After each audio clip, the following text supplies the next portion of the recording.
still hear me? Put this fan on.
Ted, you want to be on the show? I'd like to talk to you about your 3D printing.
Ted, can you hear me now?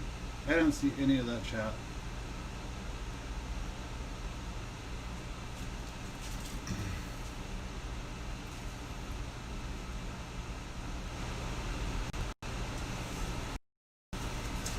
It's gonna take a second, 15-second lag or something.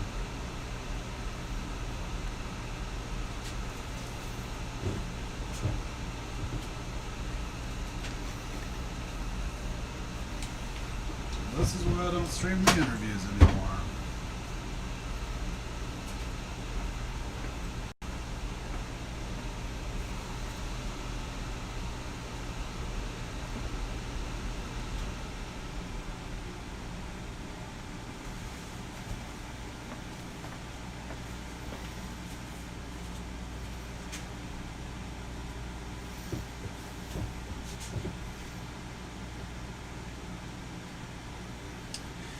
Oh man, I gotta figure out how to put.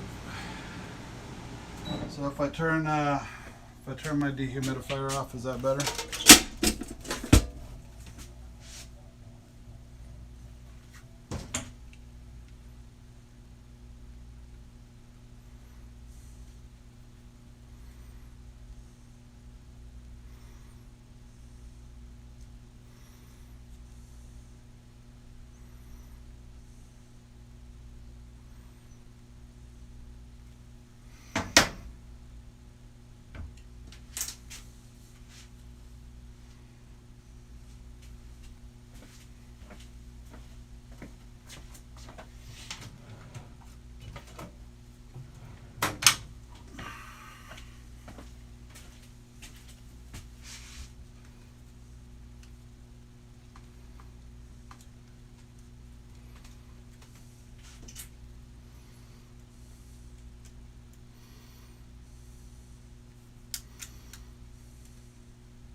Yeah, I gotta figure out some filters to throw on the audio.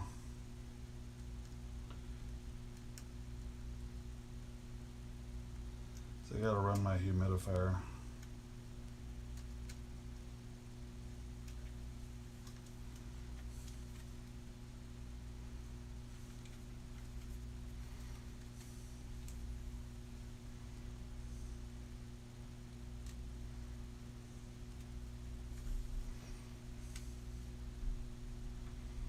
My dehumidifier, I should say.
Yeah, audio's not my thing either.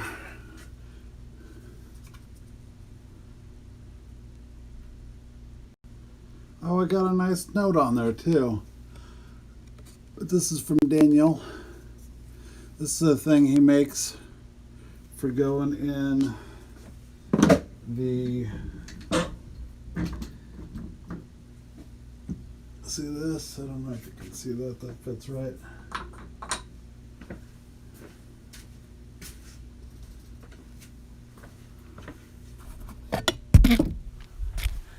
Like right in here for an anti-bonk device.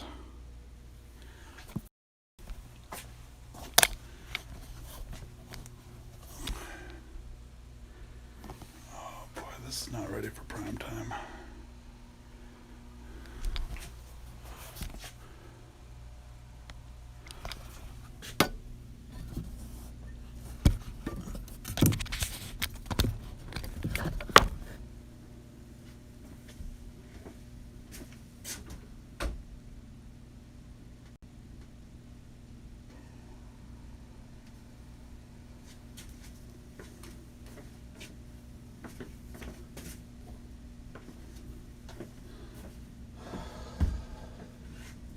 What's this?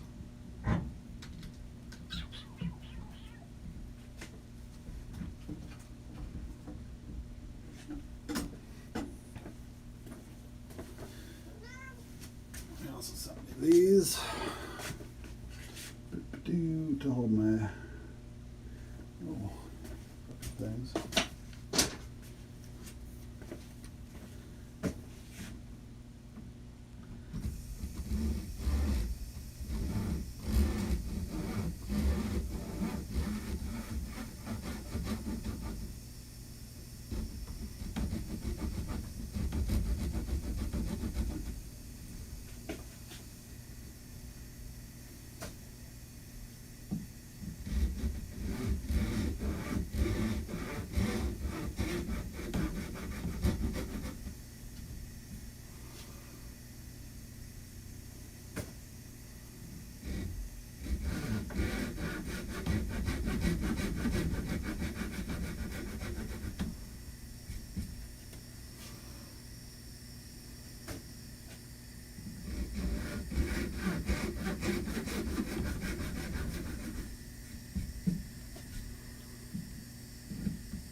Bebe?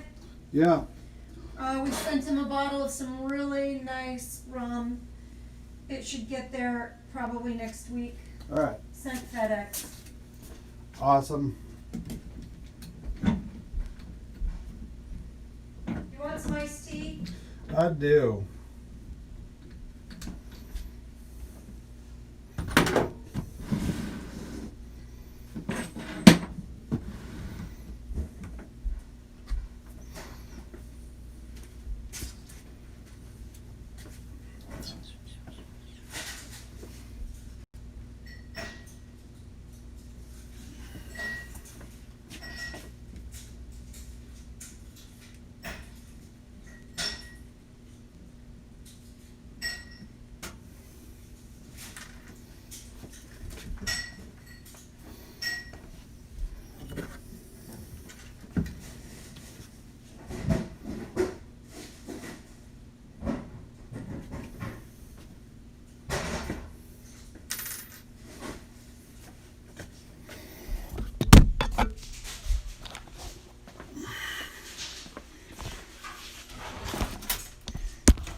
I don't know if you can see that, Ted, but I've ground a flat spot in there. I got one side with an edge, one side with a flat spot. I'm gonna give it one of these. I put like almost like that old style Martin bar fret kind of tang, impromptu tang barb on there. And that seems to hold this Jessica fret wire in there pretty good. I don't know if you can see that on there. Here, baby.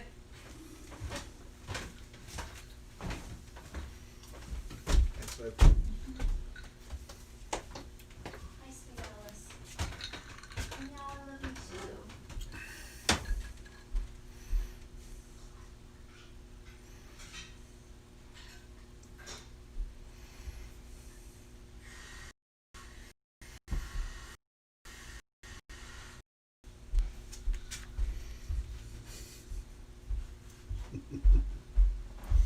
No comment.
Hey, Dylan.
So Ted, are you in a position where if I Skype with you, you could show me some of the 3D printing stuff you're up to, or is that all down at your Lutheran shop?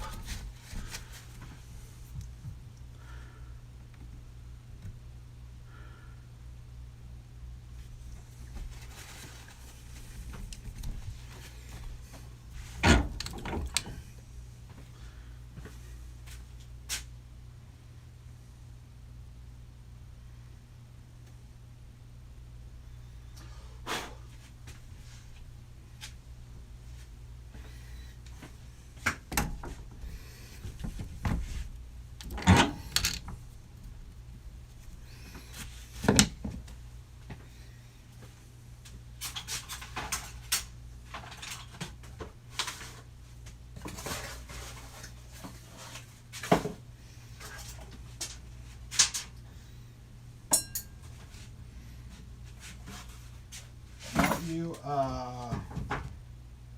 you have my email, Ted?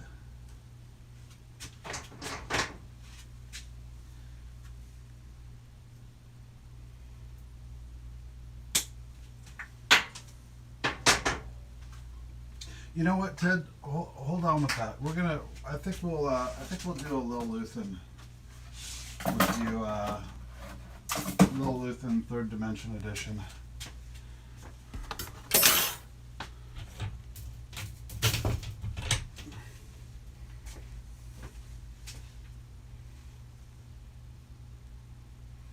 Oh yeah. You know what? Let's just do it now. Yeah. Go ahead and tidy up and come back.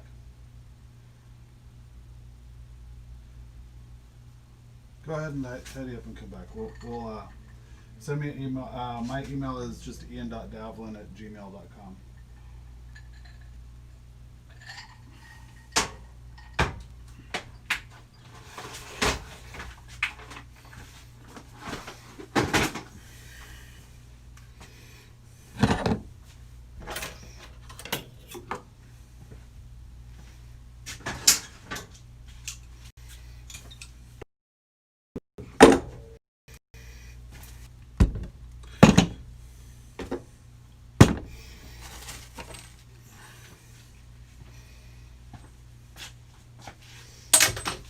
But yeah, on my email, just send me.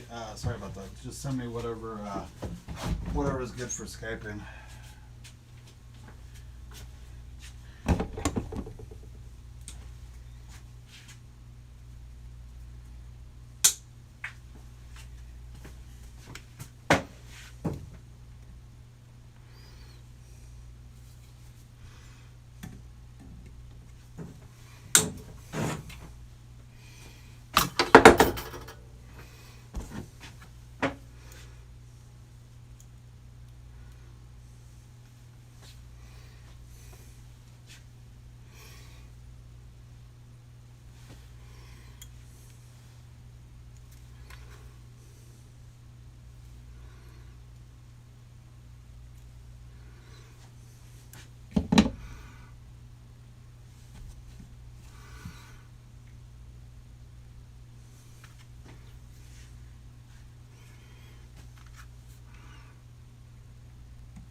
Ted, let me know when you've fired up that email.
Babe, that's some real good iced tea.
Yeah, Dylan.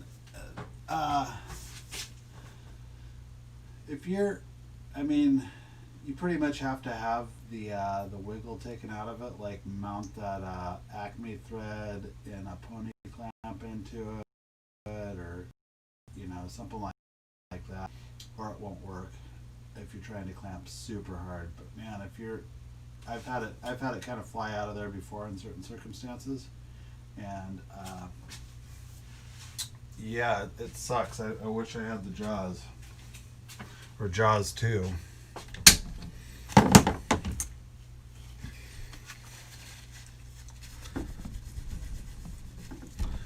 But also, if you're clamping that tight, you may open your fret slots up. Like if I was clamping that tight on this one, I'd be real worried about back bowing the shit out of the fucking neck.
Oh, I didn't know Jessica was doing a vice grip style.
Hmm.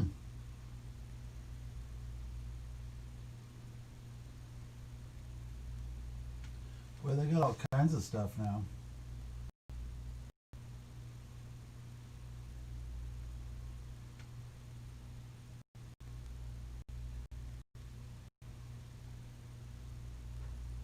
Oh, okay.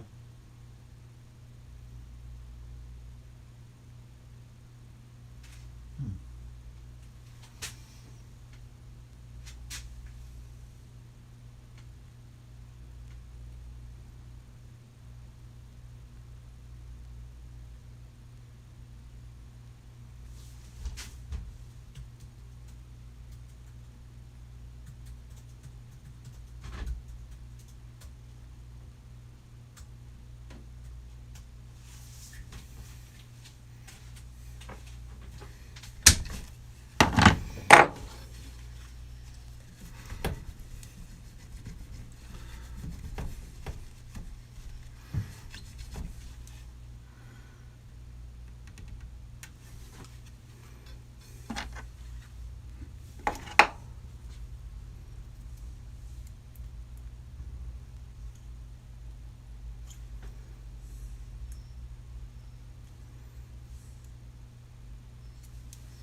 Okay.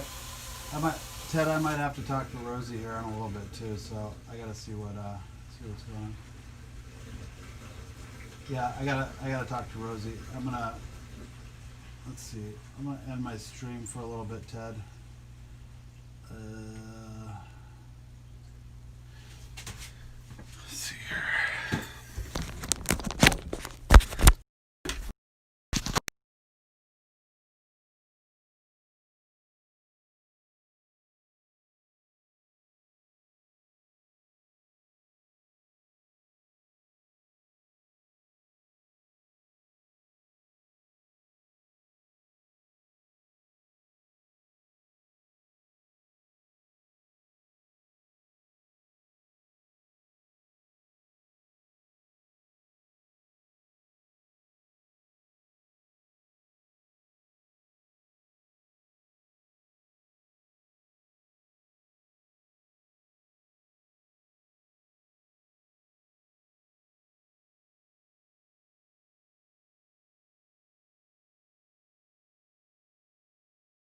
Because I totally would have, but I didn't. I felt like it's pretty, it's a pretty rustic production, so I wasn't like wanting to chew up a lot of your time with it. So normally I do like to get together a little bit beforehand and kind of go over a few things.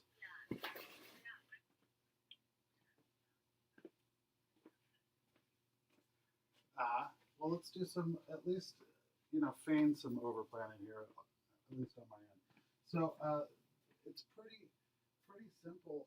What the format's been so far is just really shop tour and chit chat. Um, I One thing I'd say is have your phone. I'd like to do it with your phone. It seems like the phone works the best because the camera can go both directions.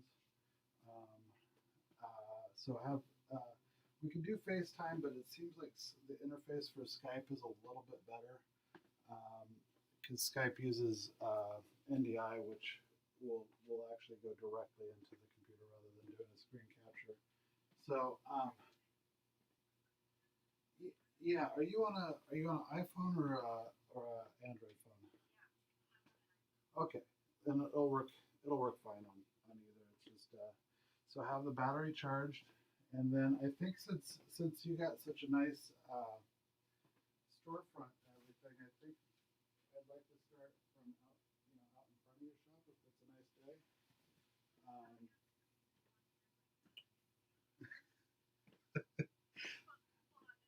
yeah, it's loot.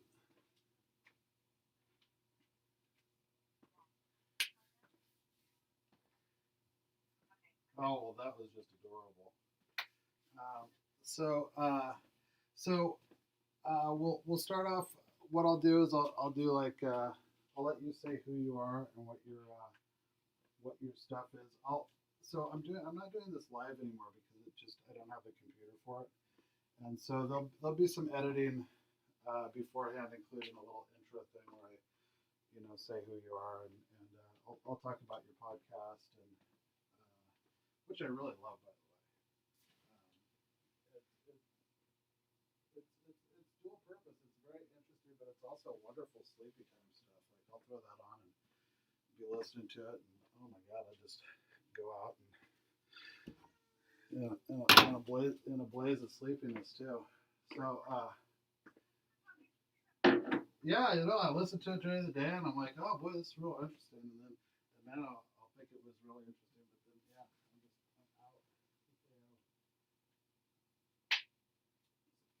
So so yeah, then we'll go into your thing, and I'm like I kind of like it impromptu. I wish I've got a couple kind of loaded questions, but really what I like to do is kind of be I like to be virtually Snoopy and just kind of like oh what's that over there kind of stuff those things work pretty well, but so I think um, the only kind of formulaic questions I have that maybe you can think about is I do a segment called "What's Your Widget," which is just you describing some little thing. Doesn't have to be, groundbreaking. Matter of fact, it would be you know, it's more about the little things that are kind of unique to each individual widget.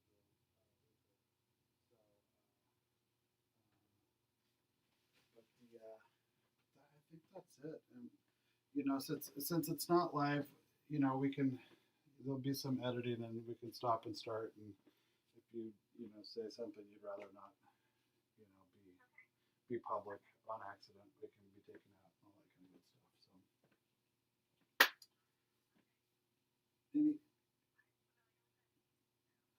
I'm not.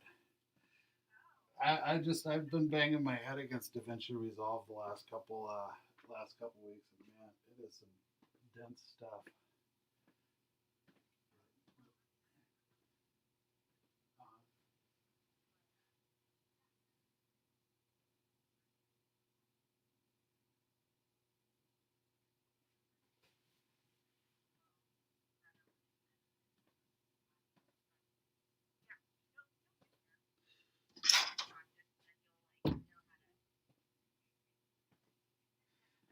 yeah, I feel,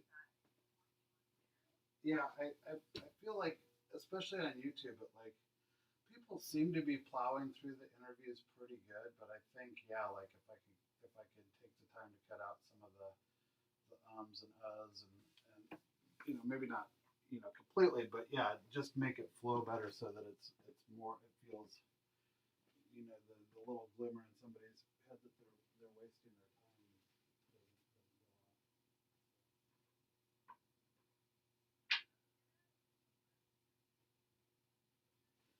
Yeah, you know, so far everybody I've been, I always ask kind of like what their protocols are for dealing with the pandemic.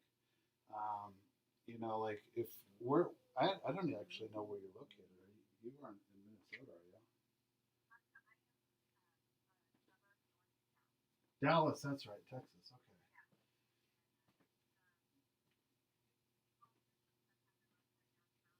Uh,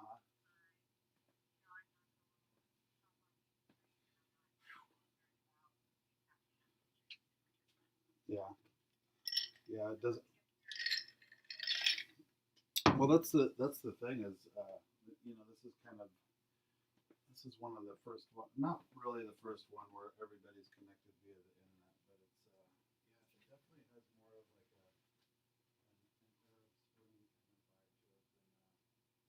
than kind of the past localized stuff like in Ferguson and stuff. So who knows? Who knows? What a world, huh?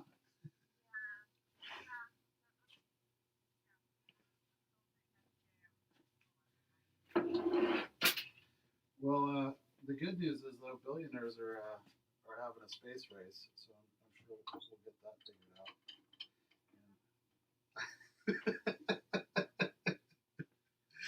Yeah.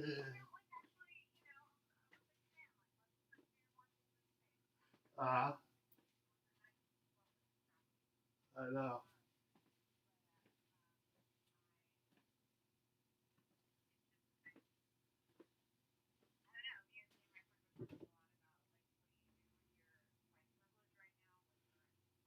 Mhm.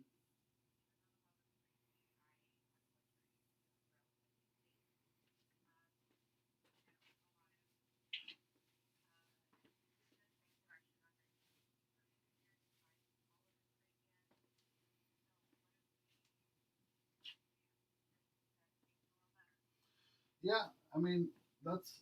I think. Are you saying that? Do you want to talk about that a little bit, or? Okay. Um,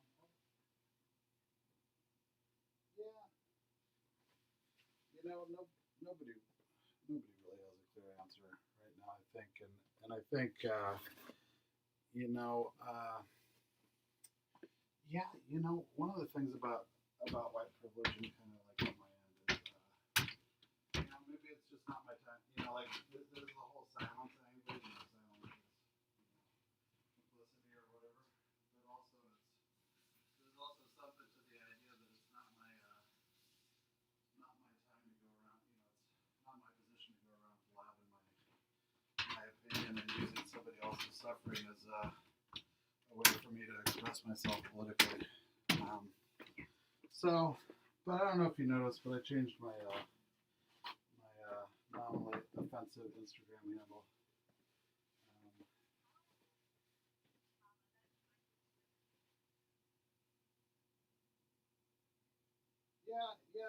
I was, I was on the fence about it for a while. It was, it was always an homage, and it was always, in happier times, it was also kind of,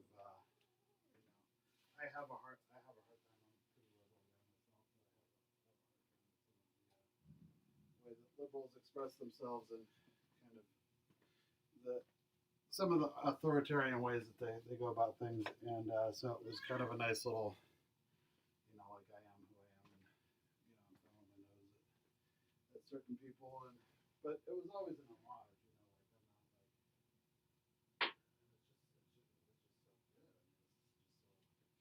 it's just so good. It's such a good handle. I mean, it's just hard to.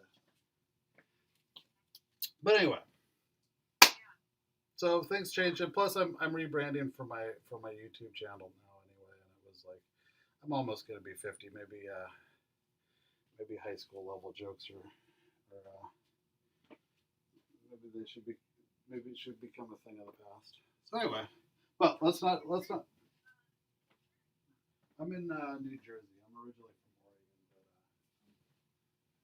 got well,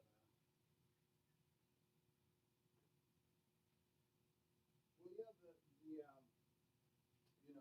we're right next to New York City. We're on across the Hudson River from the city. My wife is a teacher in the Bronx, and they had them teaching way too long. Matter of fact, there was about about 5 days before they shut down the school where I was yelling at her and telling her not to go in. She's like, but I'm not going to get paid. I don't care. Going in, mixing it up with those little kids that are coughing everywhere, and doing the same. So it was pretty hair raising there for a little bit, but we hunkered down. How about you guys? You're in a small town. Is it not quite? I mean,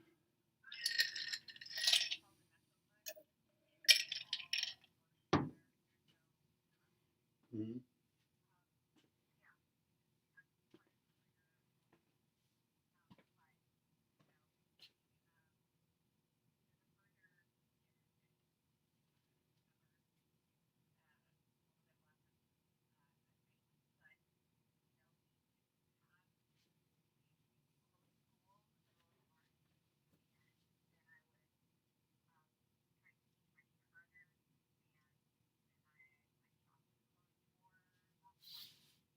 mm-hmm,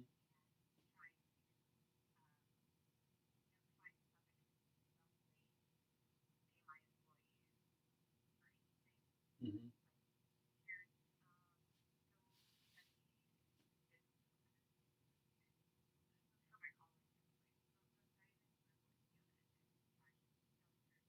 mm-hmm.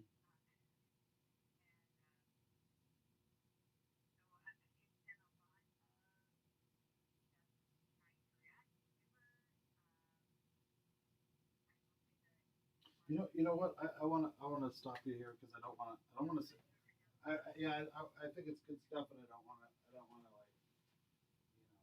already talked about it on the interview. But we'll probably I think we'll do the. I know I can edit or whatever, but we should probably do shop tour first, and then we'll kind of mix stuff in or whatever. But people really seem to like to see what's in other people's drawers. That seems to be the. My wife was watching one of them. She's like, this is just fascinating because you're basically just looking through other people's stuff.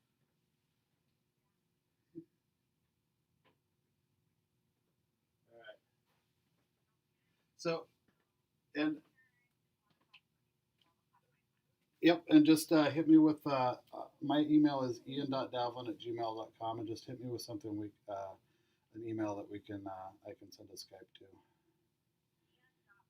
Ian.davlin DAV as in Victor LIN at Gmail. Yep. All right. Take care. Bye bye.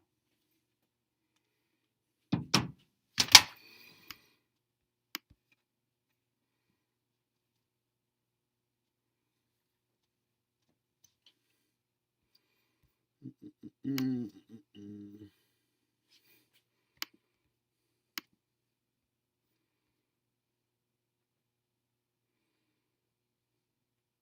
Ted, is your Skype account set up?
Actually, Ted, let me keep working for a little bit. I got this thing with Rosie coming up. Is it gonna bug you if I, after doing all that, to hold off? Can we do? Can we do? Are you going into the to your main gig tomorrow?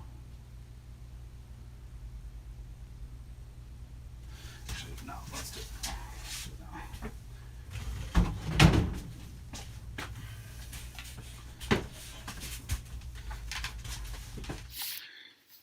All right, Ted, go ahead and send me a Skype.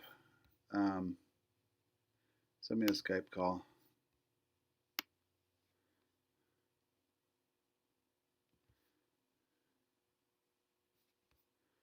Let's see here.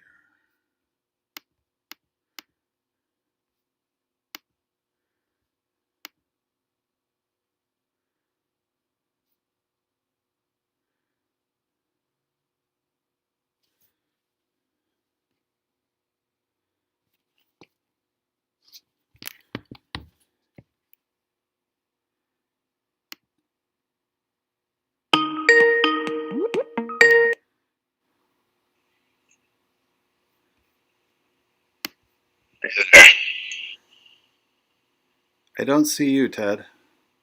How about now? There we go. Here we go. We meet at last. Yeah. How's it going, Ian? Are you on your phone?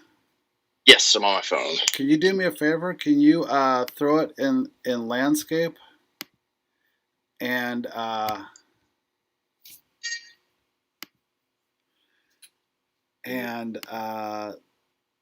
let's see here. Uh, Let's see here. let's see.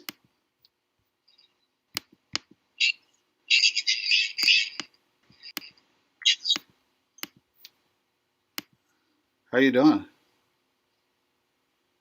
Oh, not too bad. It's Sunday morning. Sorry, trying to get all this shit working. All right. Yeah, I'm having a little bit of an issue here too. Let's figure out this is flip thing.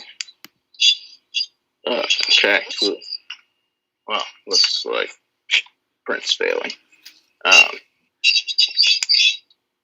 Yeah, this is the 3D printer. Oh shit! Hold on. OBS. Depends.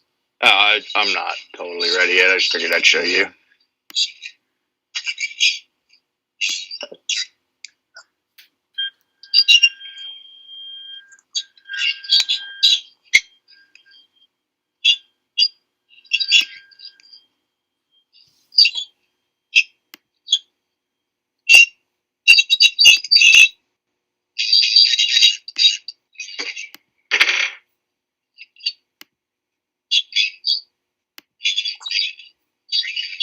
Nice touch.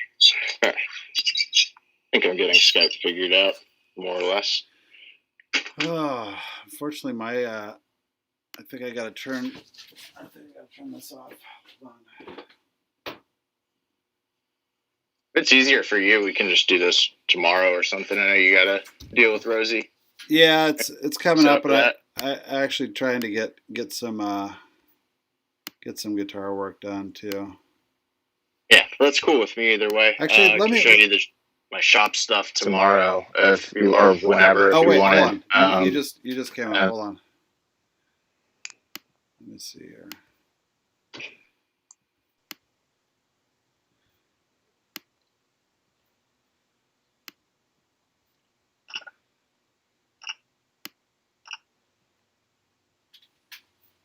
See if that's coming through the stream yet.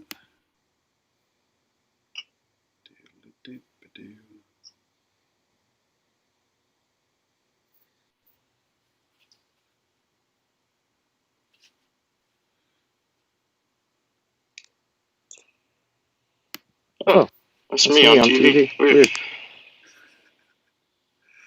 All right, let me throw on my headphones so we're not getting that nasty echo. So if you could turn down probably your volume on there too.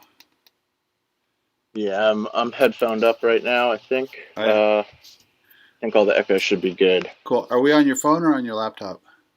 We're on my phone. Okay. You want to state your name for the record? Ted Bergstrand. I work at Baxendale Guitar, doing acoustic rebuilds. But right now we're looking at a 3D printer. How long have you been at Baxendale? Let's see. I started there about 2 years ago. Okay. And do you enjoy that job? Yeah, it's not bad. It's a lot of volume of guitars, so I get to do a lot of jobs that I wouldn't, normally get to see over and over again. Like I'm doing like 2 neck sets, hopefully a week, that sort of thing, refrets, rebracing, all that stuff.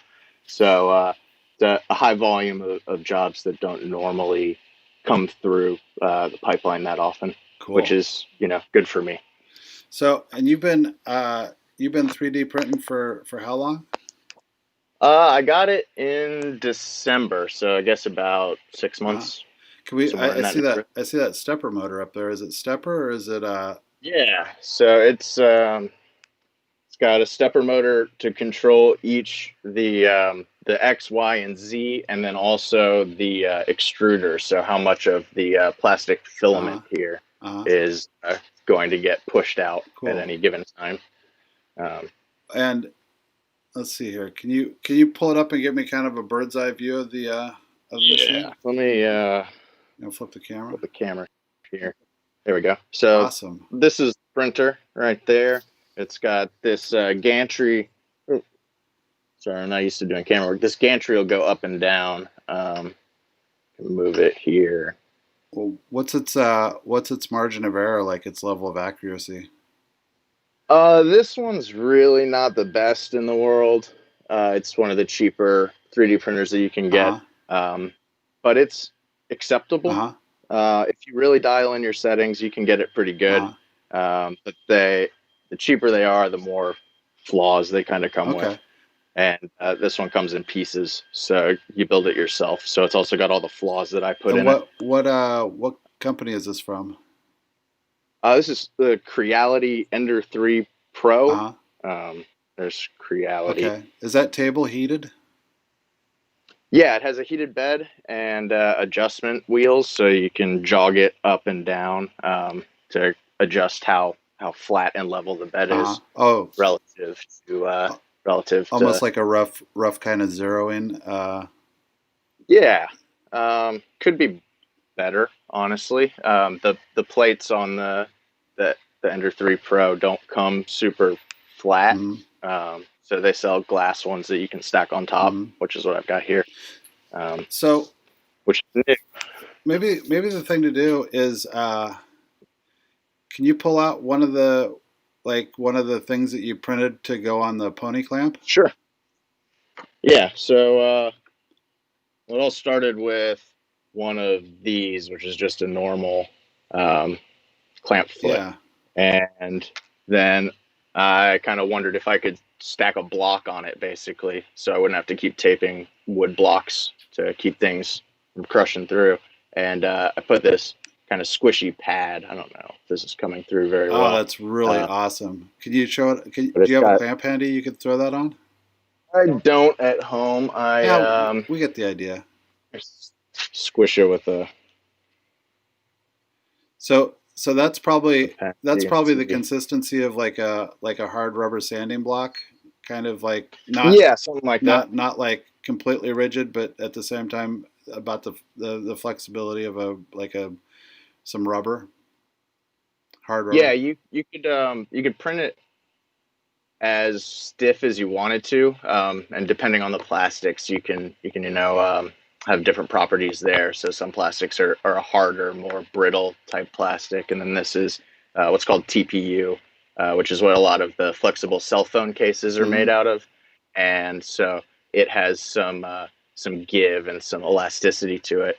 And then the more densely you print the plastic on the inside, the more stiff it's going to be. So if there's more air inside, there's going to be more give to it. Cool.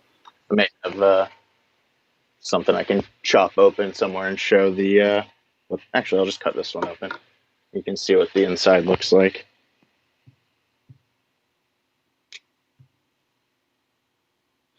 So one of the really cool things about 3D printing is it's relatively inexpensive. So like a whole spool of plastic is going to be between 20 and 30 bucks. Wow. And I think it's like a kilo. That's really great because like in the old days, like you might have been able to mill something like that out. Probably not though. See, I don't know if this is going to come through. You can kind of maybe see that pattern on the inside there. It's kind of like those fancy backpack straps. I don't know if, but it has some give there, and you can control those properties inside the software for the 3D like printer. you could make like almost like a honeycomb hollow structure in there if you wanted more give in there, right? Yeah, you can actually choose different. It's called infill, and different patterns will have different properties there. So you can have some that are good, in a top-down sort of compression. Some that can take more kind of shear or more of a rotational type Cool. bending force. Hey, can you flip around and throw it on your computer and maybe bring up the CAD, whatever CAD software you're using, and kind of like a little idea of how you might have gotten to that. Because you're like, is that pony clamp thing? Did you design that from scratch, or is that already in? I robbed the foot from a website called Thingiverse, which is the repository for all the 3D printed kind of goods. There are a whole bunch of other websites as well. I guess we don't need to look at my those are other pony clamp. Like that would be the pony clamp for the wiggle foot on the top of the pony clamp. Was that what I was seeing on the website there? You could no, those are actually little feet that I was mocking up for the little StewMac scissor clamp. I don't have one, so I don't know if they'll exactly fit, but there's a thought. Maybe I'll get. I think I could probably get you one. It would be good to see some. So I got to get my Fusion back up and running.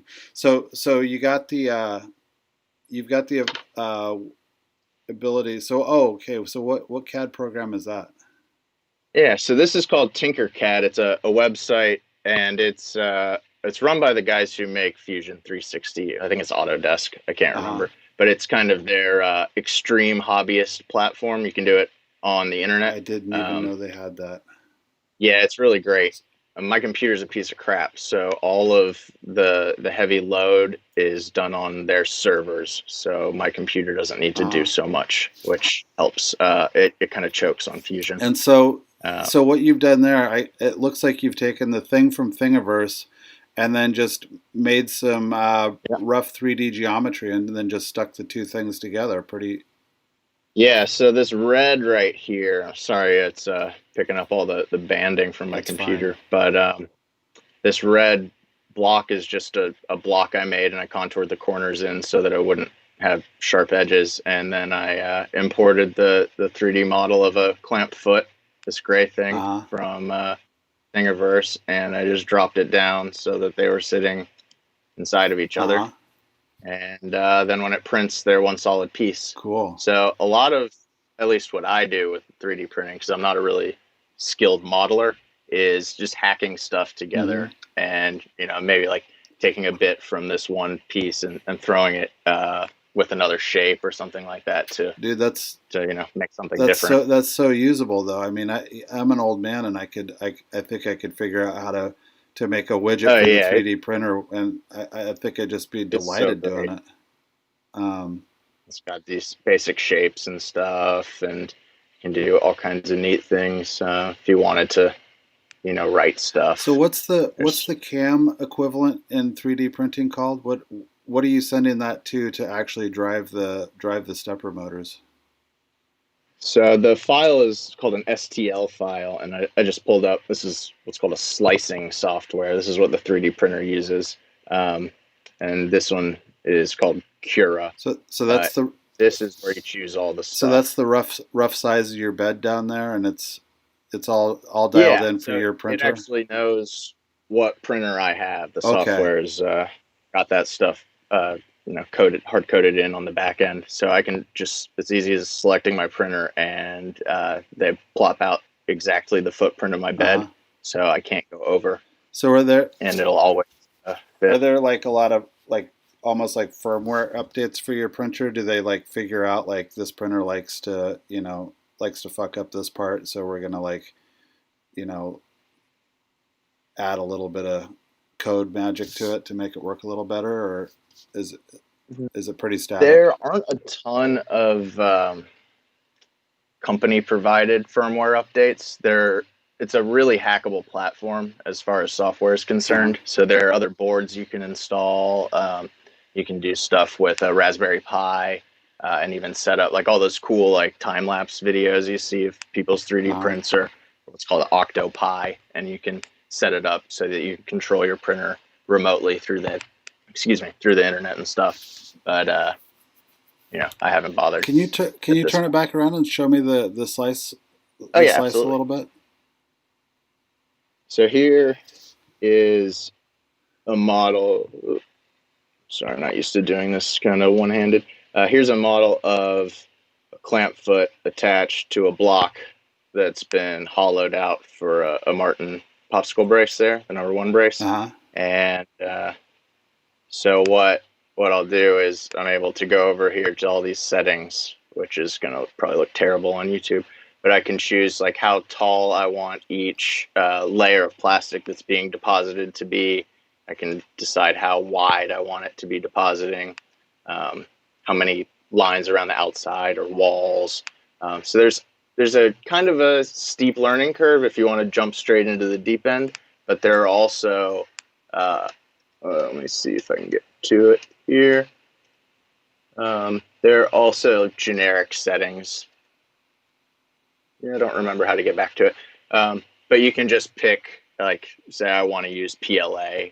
You can just click PLA, and it'll populate a bunch of kind of normal settings for it, and then you can tweak from there. So when you're starting out, you can get to something that's not going to be a failed print, pretty quickly. Yeah. The biggest cause of failure, at least for me, has been not having the bed level enough. So you end up kind of, I don't know how to describe it best, but you end up with the platform kind of tilted or cocked in one direction or the other. And since the gantry is moving parallel to something, if it's low on one side, you may not, or you may not even actually stick to part of the bed because you may be up too high, or you may be, if you can see these grooves right here, when I installed the glass bed, I forgot to reset the stopper for how high up and down it'll stop, and just kind of burned into it. So you can do that too. I mean, looking at that stuff, it doesn't look rigid enough to have even that level of zero, but I guess it is, man. it's the stickiness, like how much it'll stick to the bed. Because if it starts to move off the bed, It's then over. there's no registration, there's no indexing for the hot end to come around and start depositing more, and you end up with these like spirally, swirly nonsense. I'm looking at my garbage pile over here, so you can get things like this, which it just started eating itself and building up inside the hot end, and that's do those have a name in relatively the common. 3D printing community? Are they called like spiders or something? I don't know. Probably. A lot of times they look like little pigtails and curly cues, so maybe something along those lines. But I really do enjoy having the 3D printer. It's really neat. I think I got to get one. Would you say that was $250, something like that? Yeah, it was something like that. I think I got it on sale for around $200 over the holidays. If you were to spend like $400, would you really be stepping up, or is $250 to like $1,000 like?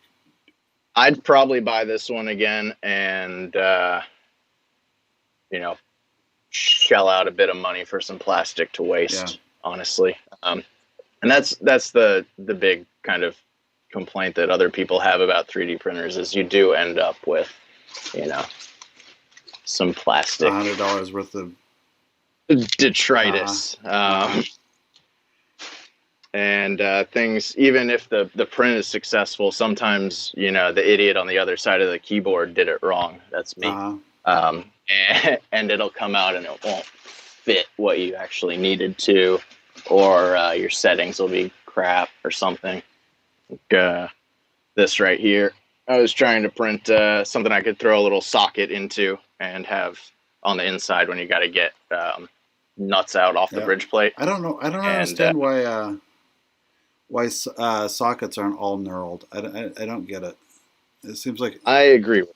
It seems like every socket should be knurled, or at least have like some kind of diamond grippy thing.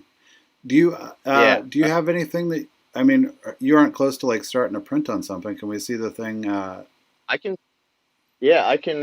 make it go. I've been having problems with it all morning, so we can probably watch it fail, which will be cool. It'll be a good demonstration of exactly what can happen. I just put this new glass bed on yesterday, and I haven't, totally worked out all of the kinks. So let's print.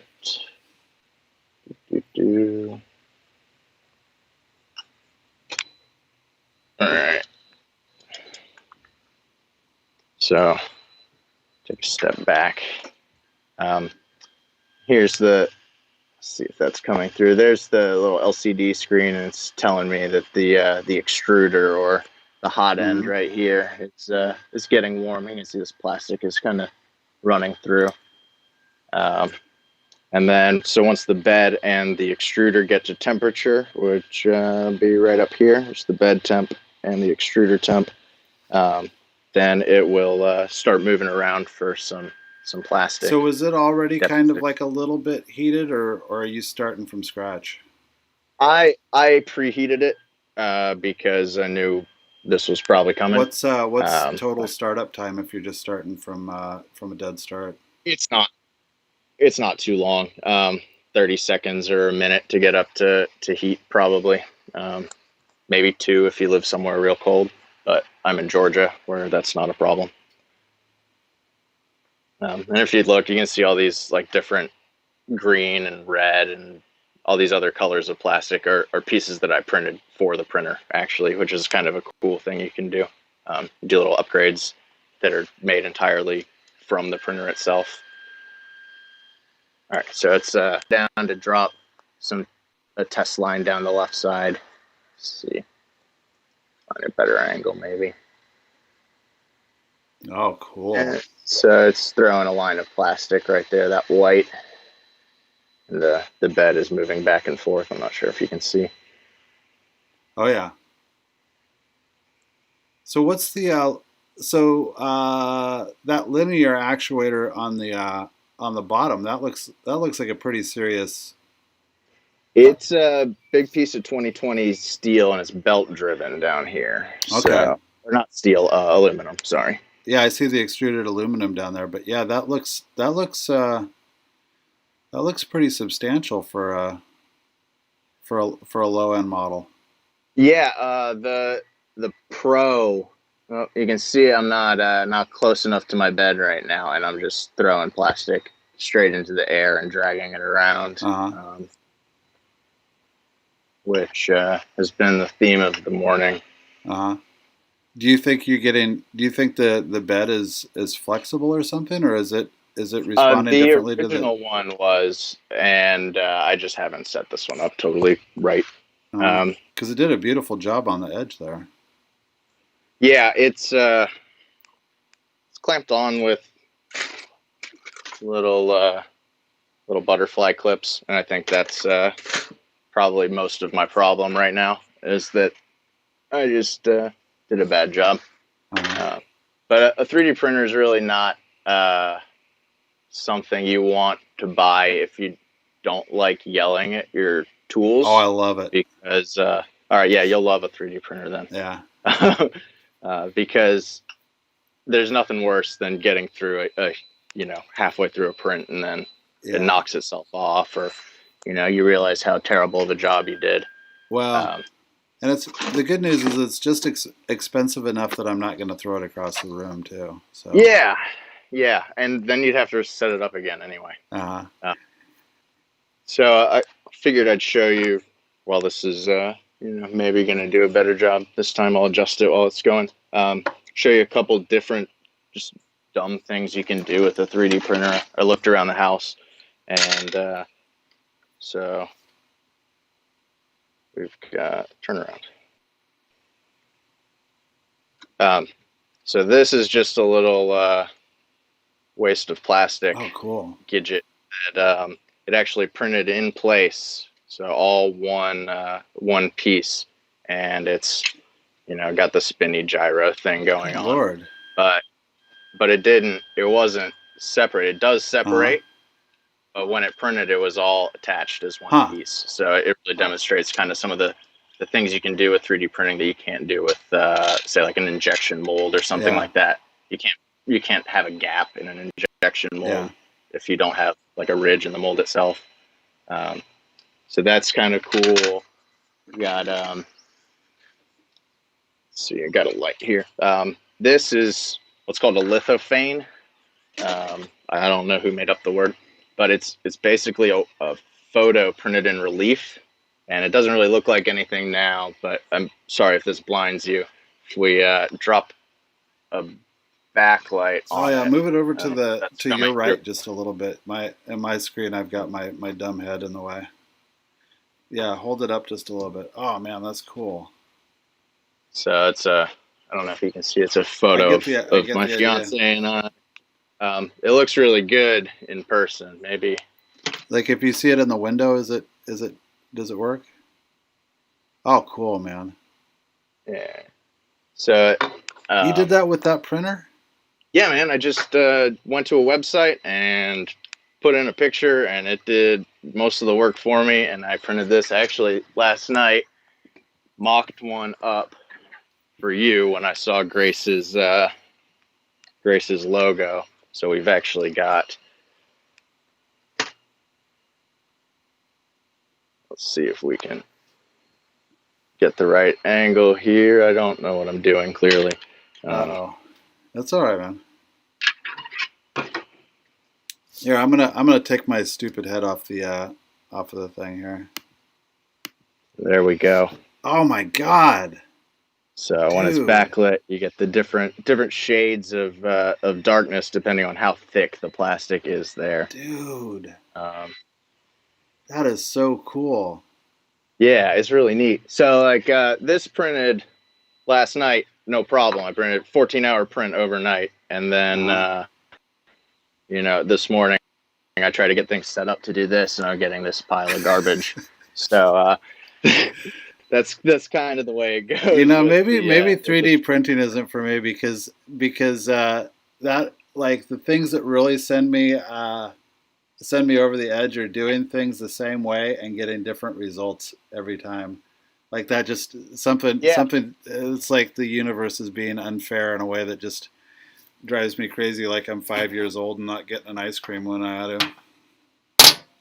Well, I am 5 years old. I think that's what appeals to me about the 3D printer so much is I'm just a huge Yeah. 5-year-old. Not really huge, just a full-grown 5-year-old. Um, let's see, what's another thing we got? Oh, yeah. The only other weird thing with the 3D printer is my light's all different now. Whatever. Um, is you kind of, since it's depositing from the top, you need to pick what's most important for detail. So like the clamp foot on this. Try and get some more light again. I don't remember how I had this stuff set up. Something like that. But the clamp foot's important to have the right clearance and not have like plastic nubbins and stuff in there so that it actually fits on the clamp. And I figured that like the relief for a brace was less important. So there's this called support material. You can kind of see through it. It's not nearly as solid as the rest of this, and so it'll actually print support material in that gap instead of the full thing, so that it can come out a lot easier, and you can sand or chisel it down if you want to make it nice and smooth.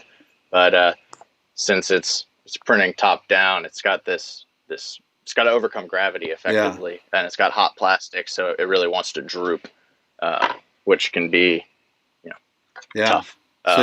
So how, even though your software is pretty user friendly, there's still a lot of kind of thinking about the third dimension that you got to do. Yeah. When you're thinking about how it's going to print. There's a lot to consider, and that's kind of why I said the learning curve's fairly steep when you're just trying to dive 100% into it, because as you get more complicated with your models, you have to start making decisions like that, like what orientation is it best to print in, because a 3D printed part is kind of like wood. It's basically got a grain pattern to it. So let me flip this around. It's running horizontally there. So if this were a rigid plastic, then it would want to split kind of along those lines, or it'd be more inclined to split rather. It wouldn't want to. Is there any kind of like after you print? Is there? Oh, that's going to be cool. That's your brace getter. Yeah, I'm excited about that. So it's. Is there any kind of like after printing, like heat treating, or like any kind of dip or anything like that? Like I could see like you can use acetone to smooth things out, but anytime you're putting a solvent back into your plastic, you're weakening it a little bit. You don't know what you're doing really. You may be weakening it. And so it kind of depends on what your part is for. If it's an aesthetic thing, like you're making a statue, then who cares? Do whatever you want to it. But if it's something like in this case, hopefully is going to get into a guitar and under a brace, I don't want to be. Did you get that idea from that picture of Dan's welding project onto his banjo pick? No, I didn't. I actually was just scrolling through Thingiverse and I saw something that looked kind of like that. I think it was for prying up car trim rivets, and I was like, "Hey, that might work inside a guitar." So I just flattened out an edge of a ring and threw a strip on there and put some holes in it, and and then I had one of them. I printed one flat and one horizontal because I wasn't sure, which way would be best. And this one ended up, unsurprisingly getting some warps in it. Hey Ted, can you do me a favor? I gotta get back to Lutheran, but can you grab your phone and do kind of like a selfie thing with you in front of your printer?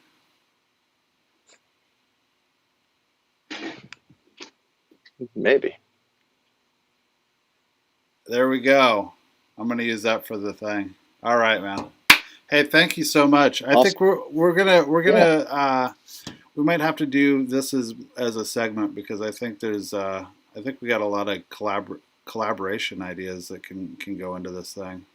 It'd be fun to see. Yeah, I think that could be really cool. I think a lot of guitar tools could be 3D printed, and yeah, I'd love to do that. I'd love to, pick your brain and dude, try and come up with something new and neat. Well, we'll do that. Hey, man, I'm gonna go. You have a good day.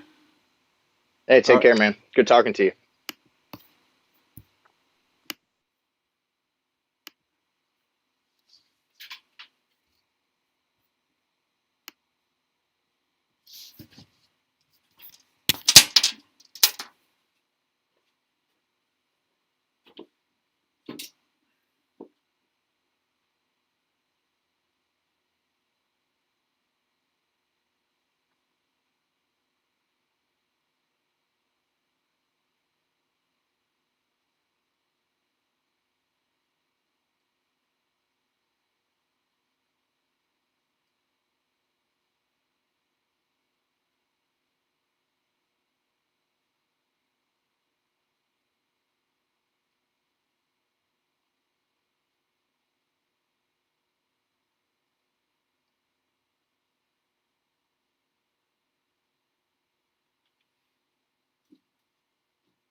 What's up, babe? What's that?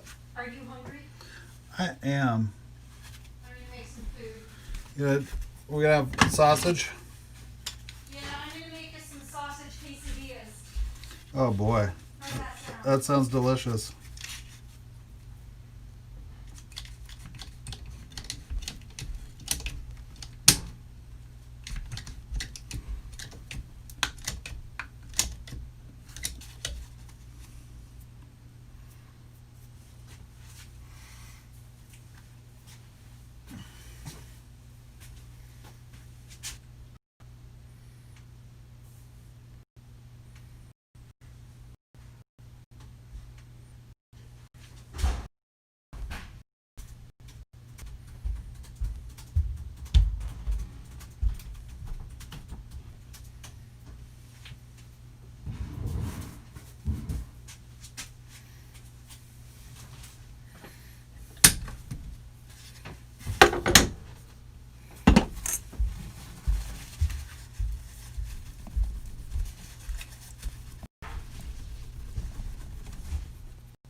to eat down there? Or do you want me to come up here?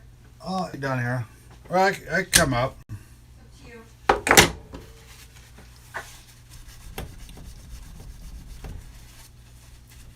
I had a really good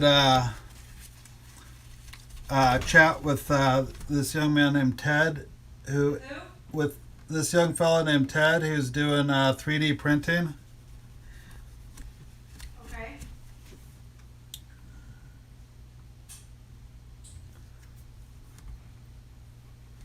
You want it, buddy? All right.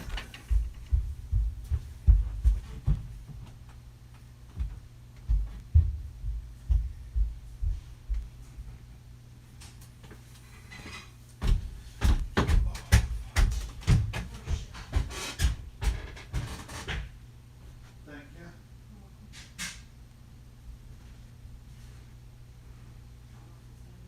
I think it's gonna be delicious. Cheese and sausage and tortillas.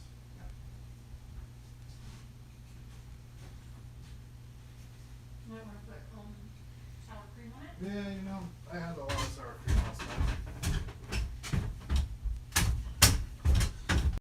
What did you eat the sour cream with last night? Carrots. That is delicious. Yeah, it is.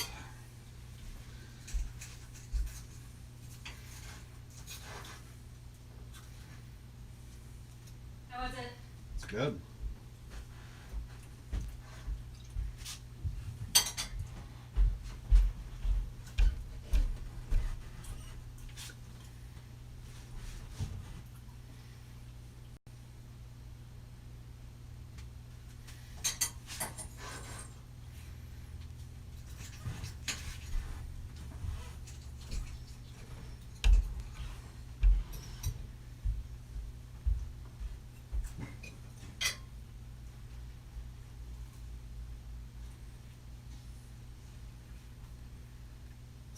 God damn it.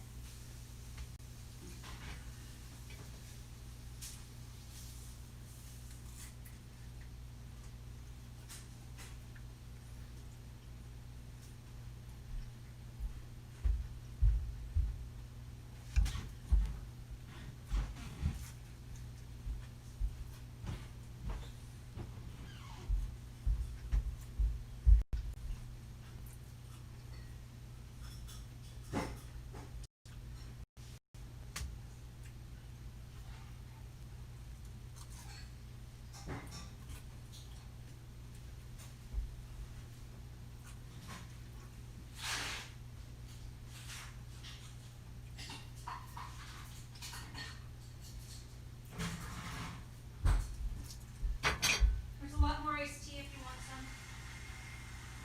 Okay.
Hey, babe, that cheese is delicious.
Did you get enough? Yes.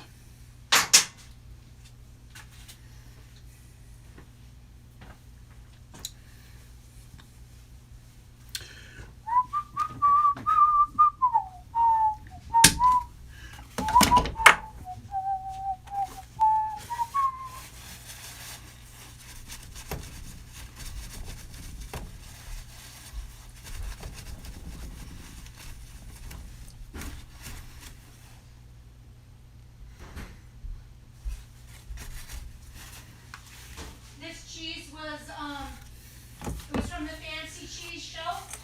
Yeah. It's on discount, like 40% off or something. Uh-huh.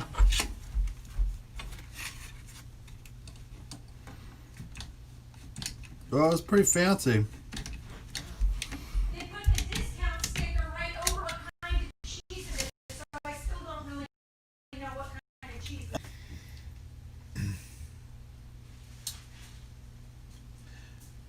I thought it was Munster, but it's got a zip. It's got a zip to it. I don't know. I mean, I tried peeling back the label and it was just impossible to do, so we may never know. That's okay. I'm okay with a little mystery in my life.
Unbelievable.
You can be on TV if you come down here.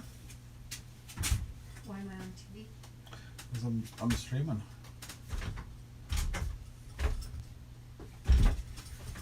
What? Oh, okay.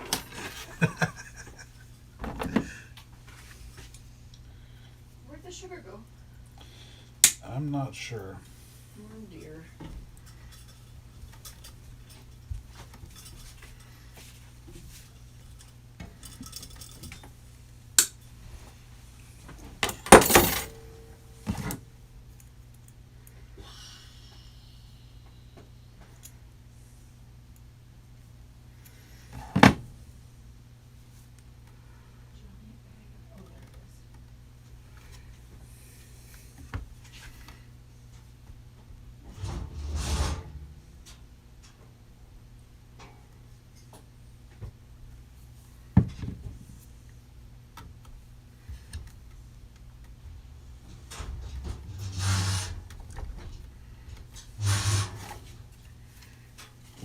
What you doing? Getting sugar.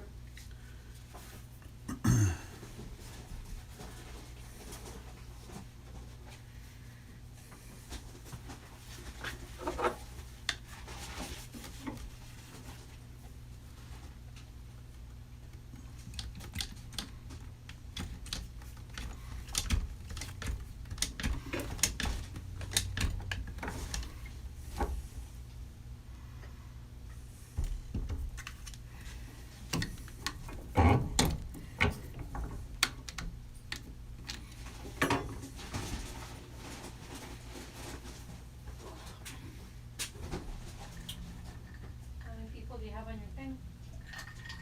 Well, according to YouTube 0, but I'm pretty sure Ted's in there, so I don't know if YouTube's counting it right. Who's on there? Ted, he's that guy I was telling you. What you working on? Did you get your sugar? Yeah. Did you get it? I did.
Corey, how you doing?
Hey Ted, do you have any more?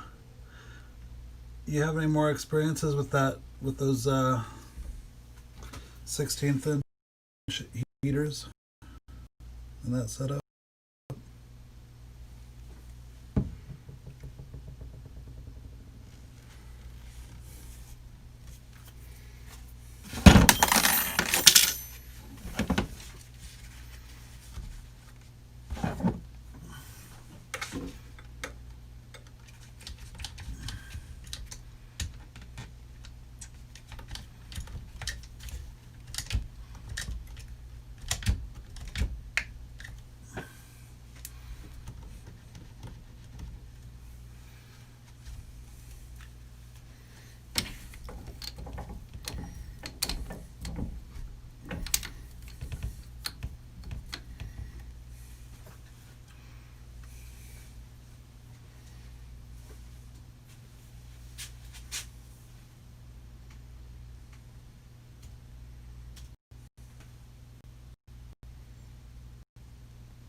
Yeah, Ted, it's pretty cool being able to keep that heat on the joint without like having to mind a fucking steam pot the whole time.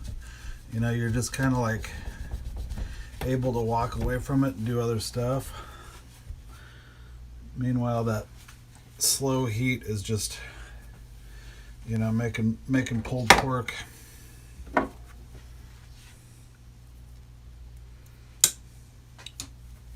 So there's a lot of crossover between hide glue and barbecue.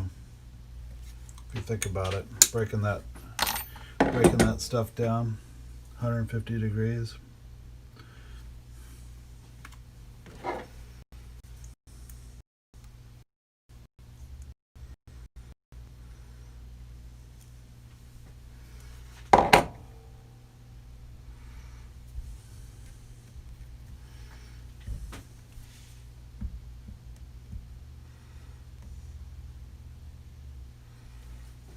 Yeah, once I get finished on that chip, I don't think it's going to be very noticeable.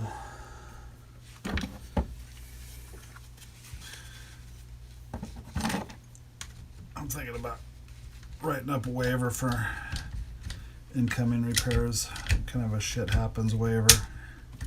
Shit does happen. I don't feel like fucking talking about it all the time. There's a little fucking chip or something, I'll fix it. I don't want to fucking talk about it. I don't want to fucking confess my sins or none of that fucking bullshit.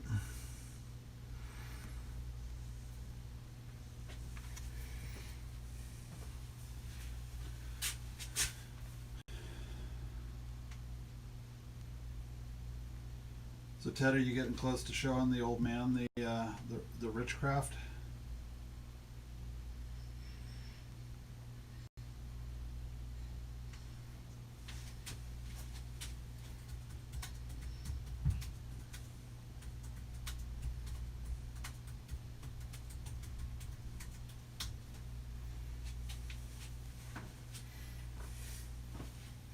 So everybody that's watching right now, that's lurking, say hi in the chat. I want to know who all's here because Google's cheating on my numbers again.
What's up, Danny?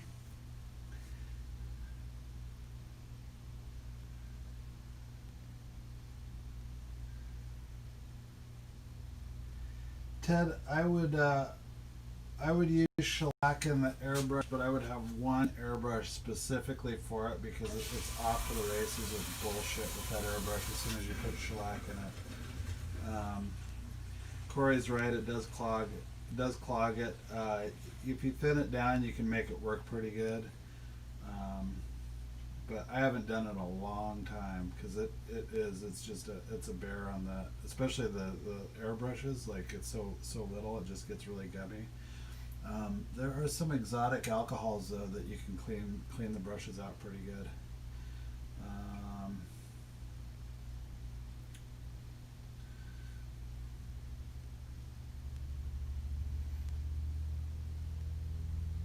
So Corey, normally I use fish glue for doing frets, but yeah, on this maple board, I felt like Titebond was the move. Plus, I'm running low on fish glue, so. But yeah, I'm not gluing the fret in with the Titebond. Basically, what I'm doing is I'm probably swelling the fret slot back over the barbs. Would be my guess.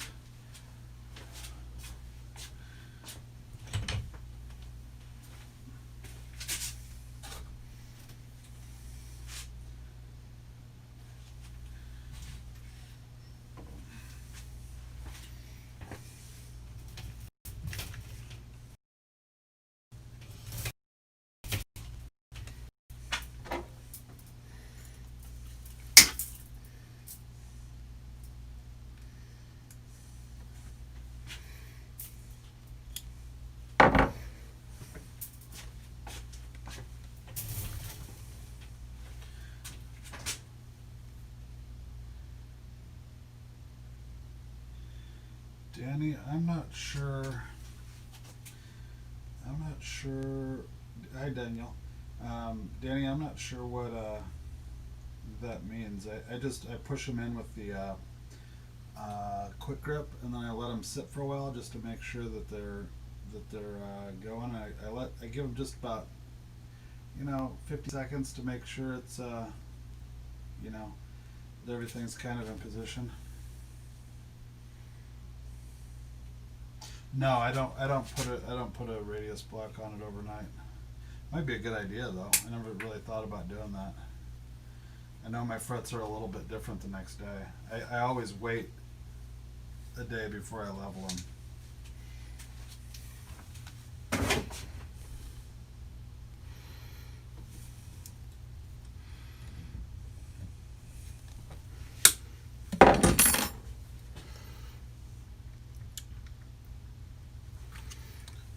Danny, whose fretware are you using?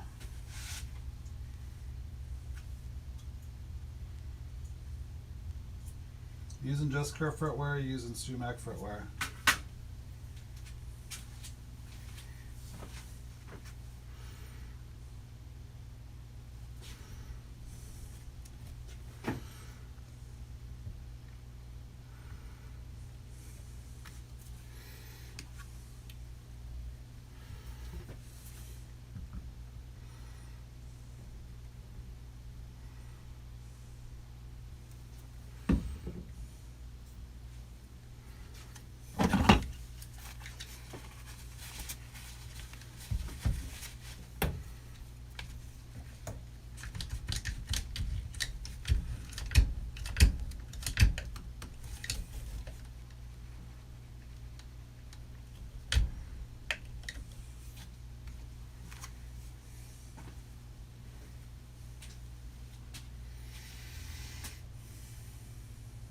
Yeah, Jessica's some tough business, man. That shit likes to fight its way back out of the fret slot. If you aren't like completely 100% on the radius, like it'll fucking go back to whatever position it started out in the roll. What in the fuck?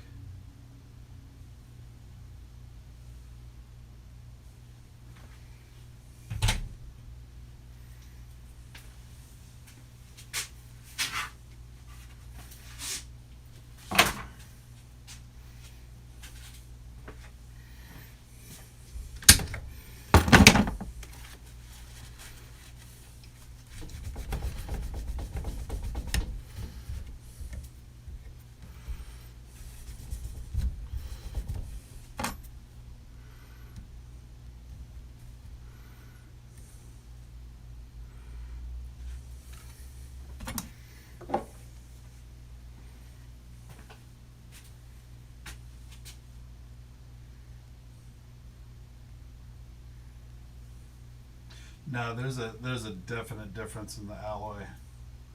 I was just talking to a buddy of mine about that too. If you want to call Jesscar and ask him about that, that guy Jeff Silver will talk your ear off about Chinese nickel silver.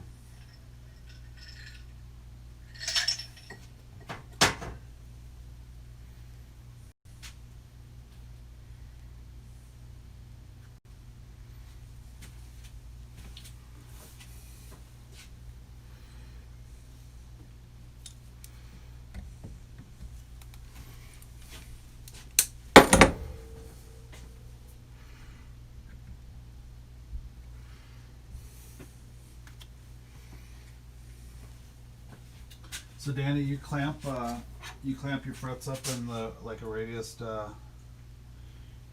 sanding block overnight.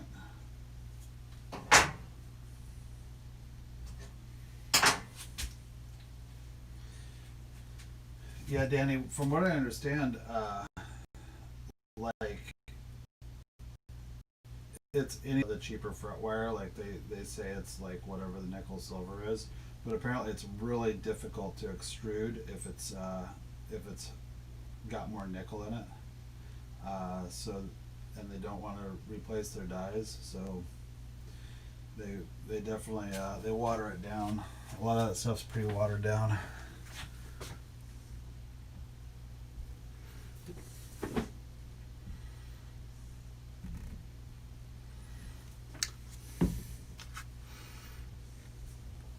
I got some Stumac fret wire in the 90s that was the consistency of solder too.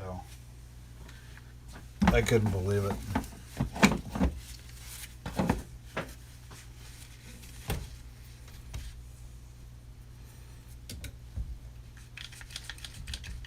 Felt like I fucking bought wet weed.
Was anybody around to see Ted's 3D printing demonstration? I mean, besides being Ted, obviously.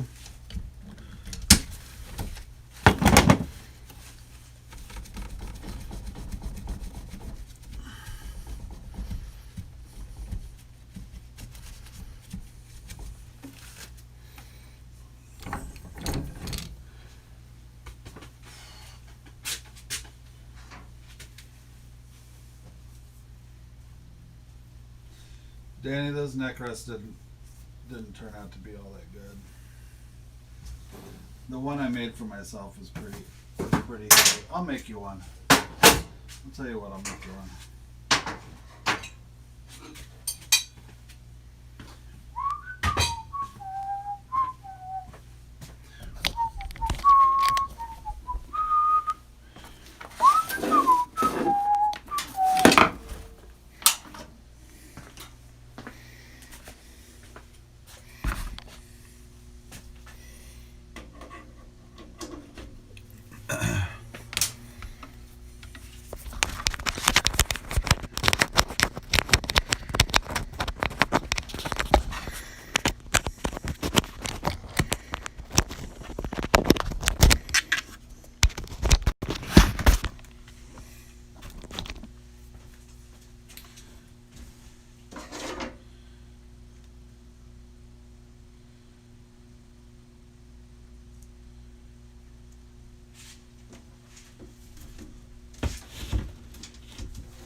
Yeah, I heard that.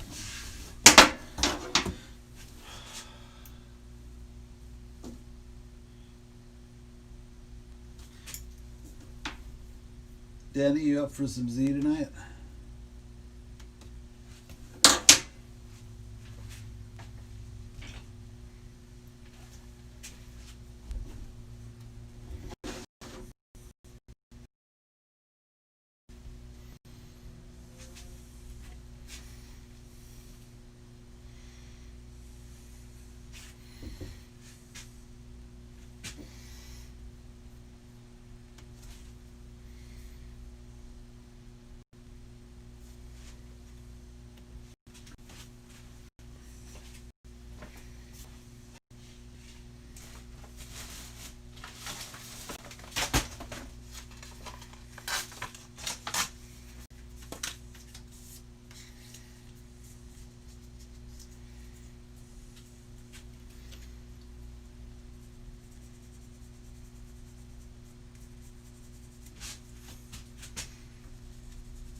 No, it's the same, Frank Brothers. Yeah, it's a nice guitar. I mean, it's it's got a few things here and there that, like my old guitar inspecting days, I would have, maybe sent back to the finish department or something like that. But overall, it's a well built guitar. Just a couple little things here and there I maybe would change. Plus, it's pretty snazzy. You know how hard it is to come up with a guitar design that isn't a normal guitar and not have it look stupid? I mean, I can't do it. So just the design alone, the fact that they're able to do that really says something.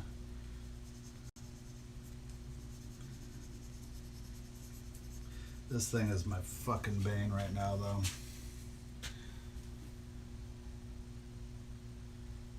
No customers so far, and I'm hoping to keep it that way.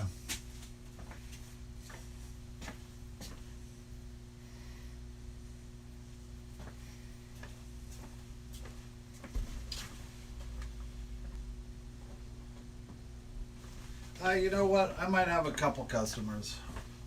But they're the cool ones from the north and the south, not the evil ones from the east and the west.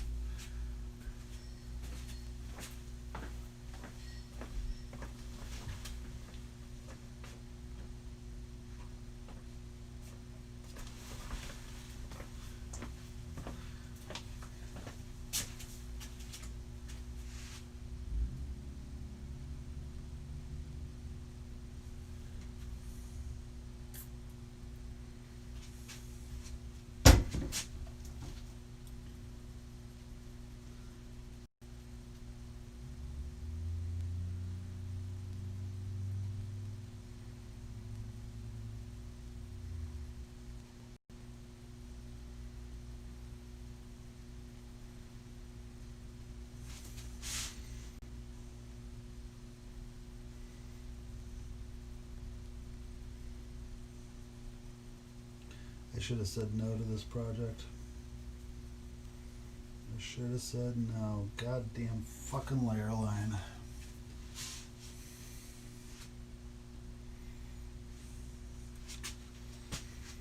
I should have said no. It's got this badge on here.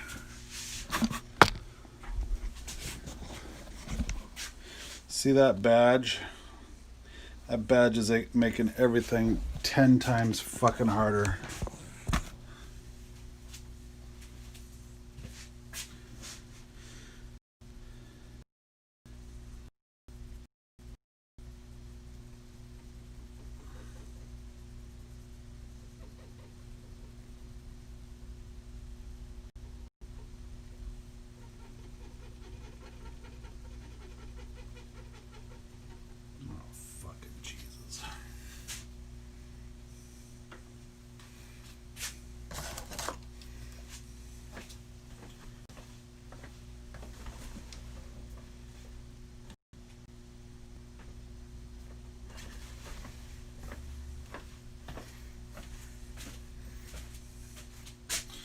This is supposed to be nitro, man, but nothing is touching this stuff.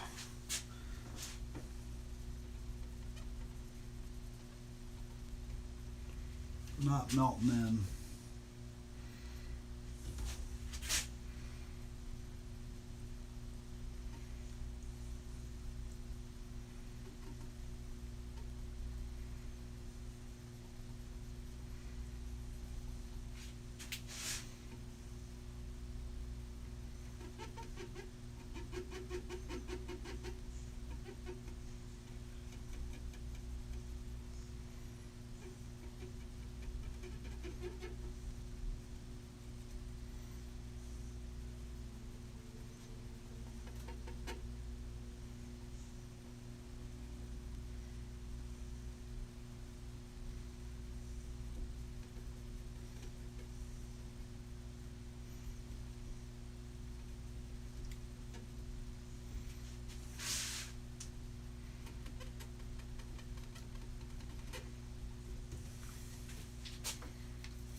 So pop it off, Dana. Yes, I actually was. I told the guy, I was like, maybe I can get the. This was damaged in shipping, and they just want to get it. There was a ding on the peg head, and they just wanted to get it fixed, and spend the least amount of money on it because it was a FedEx claim, and it was between two people that just want the guitar to go away, basically at this point. And so apparently that badge is $150, $150 upgrade.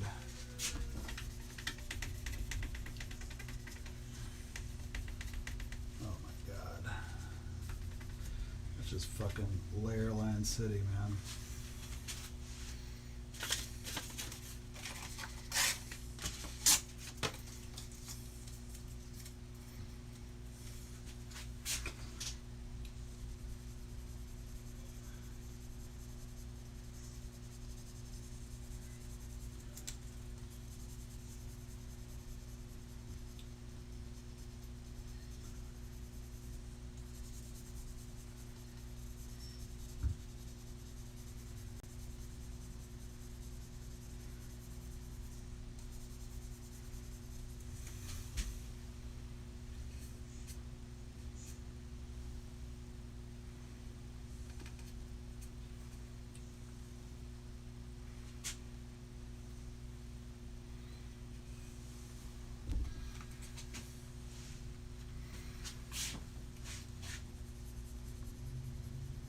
Yeah, I stepped in dog shit on this one. I should have passed. It's funny when he sent me the picture of it, I was like, I thought it was like a Dan Electro or something like that because the badge was kind of like, it wasn't 100% visible. And I was like, shit, yeah, I'll do that for $150.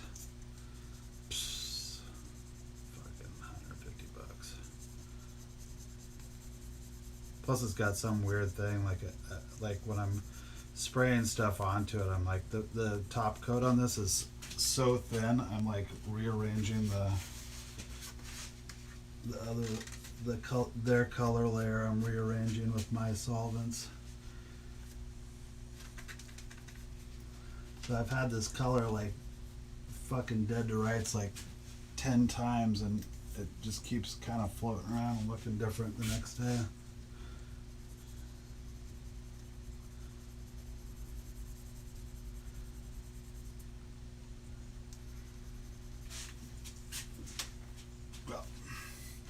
enough of that. It's getting close to interview time, so I'm gonna go, guys. Everybody have a good day. Watch out for pointy stuff. Y'all have a good day.